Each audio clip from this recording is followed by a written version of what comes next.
Le président de la République a passé une partie de sa scolarité sur les bancs de Sciences Po Paris à la fin des années 1990. L'un des anciens professeurs d'Emmanuel Macron, devenu animateur de télévision, se souvient très bien de son élève. Bien avant d'être le président de la République, à l'initiative du parti politique En Marche, ministre ou secrétaire général adjoint, Emmanuel Macron était un étudiant studieux. Titulaire d'un baccalauréat scientifique, obtenu avec la mention très bien, il s'oriente vers Sciences Po Paris, symbole de l'élite scolaire à la française et se prédestine alors à une carrière dans l'enseignement supérieur.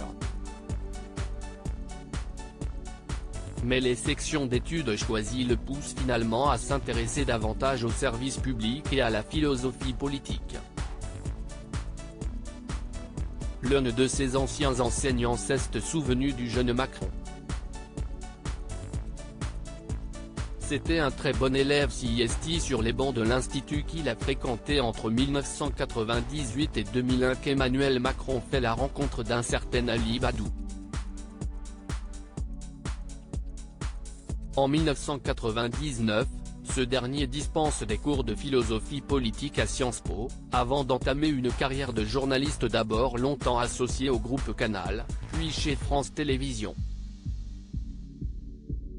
Reçu par nos confrères du Figaro dans le Buzz Télévision, l'animateur de 48 ans s'est donc confié sur sa période de professeur, faisant quelques indiscrétions sur le dossier du chef de l'État. C'était un très bon élève.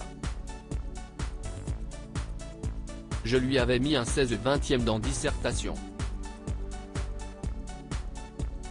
À l'époque, il se demandait s'il allait choisir l'agrégation de philo ou aller à l'ENA.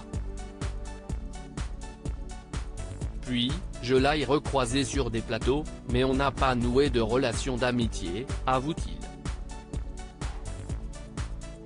Sur la rubrique en ligne dédiée à la promotion 2001 de Sciences Po, Ali Badou ajoute « C'était le meilleur étudiant de ma conférence, mais je me souviens surtout qu'il adorait poser des questions, dialoguer. » Une rentrée prometteuse pour le joker d'Anne-Elisabeth Lemoine. Voilà 5 ans maintenant qu'Ali Badou anime C'est l'Hebdo, chaque week-end, sur France 5.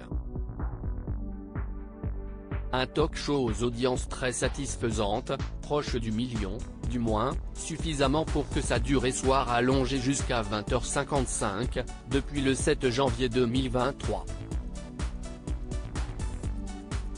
Jeanne rêvait.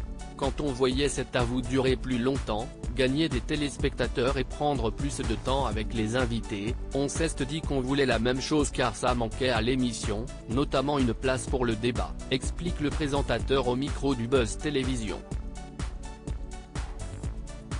À lire aussi apéro, karaoké et Johnny Hallyday. Les folles soirées étudiantes d'Emmanuel Macron à Strasbourg.